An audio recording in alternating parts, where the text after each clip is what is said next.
Hey everybody, it's Lisa Burningham and I'm so glad that you're here with me. Today we're going to be doing a knockoff of this decorative piece. These are some milk glass bottles in a wooden frame.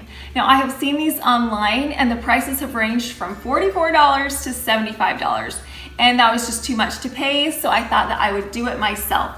Now I made this with some leftover wooden pieces and some clearance milk bottles that I got at Walmart, and I did it all for only $3. This wood-framed glass bottle display was a pretty simple project to do, and it's a perfect decor piece to fit any occasion, decor style, or holiday decorating. The best part about creating this display was the price. By creating it myself, I was able to save a chunk of money and still achieve a similar look. I am always looking for unique and one-of-a-kind decor pieces, and this decorative box checks all of those boxes.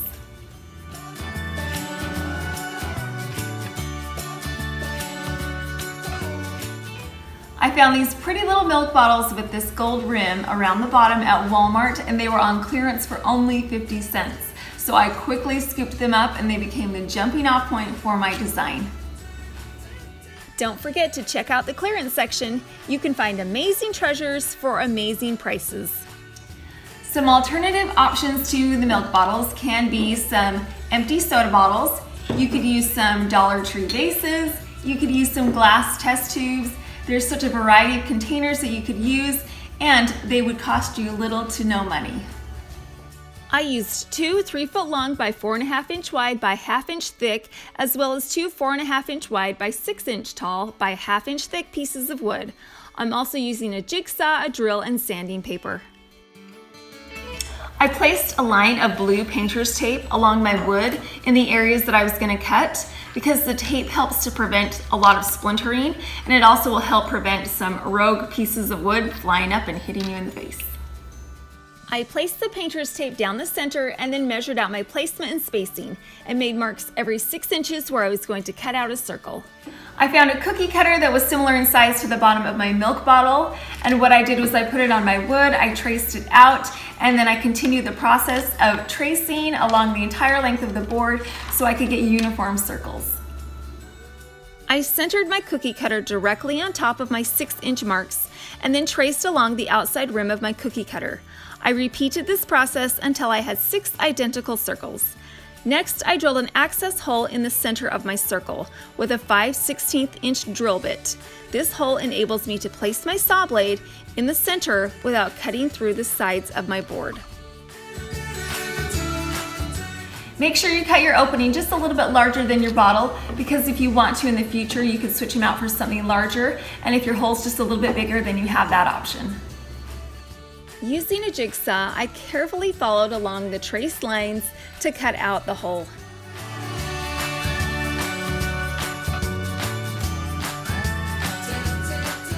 Now I did use gloves and safety goggles when I was using my power tools, because safety first. It's okay if your circles are a little rough around the edges. It adds to the farmhouse vibe we're going for. I did, however, sand down the edges of my circles so they'd be nice and smooth.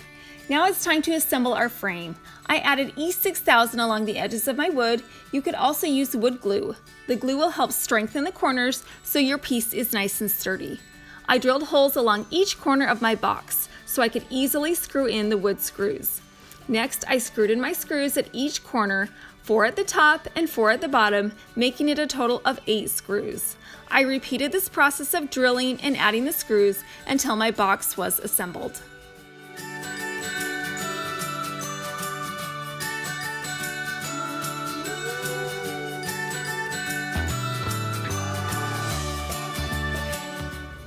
One of the funnest parts about your design is creating a custom piece. What I did was I chose to stain mine a dark color. You could stain yours light, you could paint it, you could put a decorative stencil on it, you could do so many things.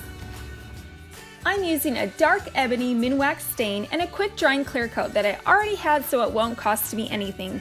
I'm gonna brush on a liberal amount of stain with a sponge brush.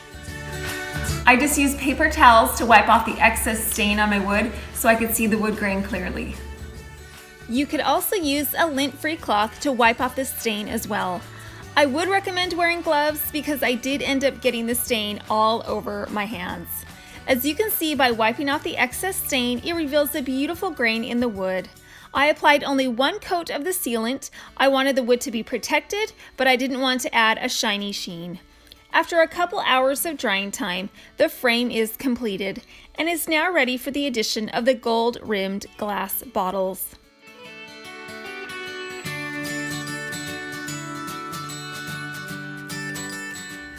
I made this piece long and slender because I wanted to be able to run it down the center of my dining table and not have it get in the way of the place settings.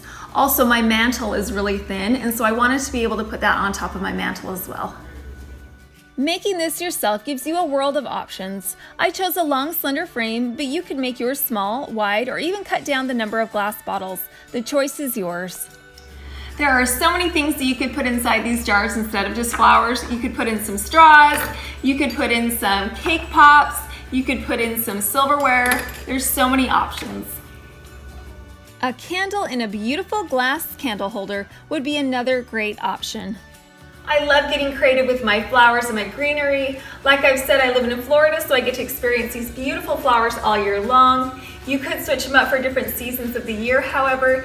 You could do leaves in the fall, you could do pine cones in the winter, you could do branches or spring flowers, just whatever fits that time of year. Adding seasonal flowers is a great way to provide vibrant pops of color to your decor, and you can switch them out. So this piece will be a great way to reinforce any color theme for any occasion. I am so happy with the way that this wooden framed milk bottle recreation came out. You will see it in some upcoming videos, I can promise you that. If there is a piece that you love, but it's out of your price range, just get creative and try and recreate it for less. I did this entire thing for only $3. If I saw this at the store for $3, I would say yes, please.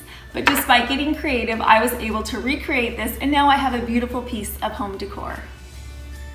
I loved recreating this beautiful centerpiece for an affordable price. It was easier than I thought, it didn't take too much time, and overall it came together even better than I had envisioned. If you haven't subscribed to my channel already, I would love to have you join me. I post weekly videos on DIYs, on party ideas, on home decor, and on holiday entertaining.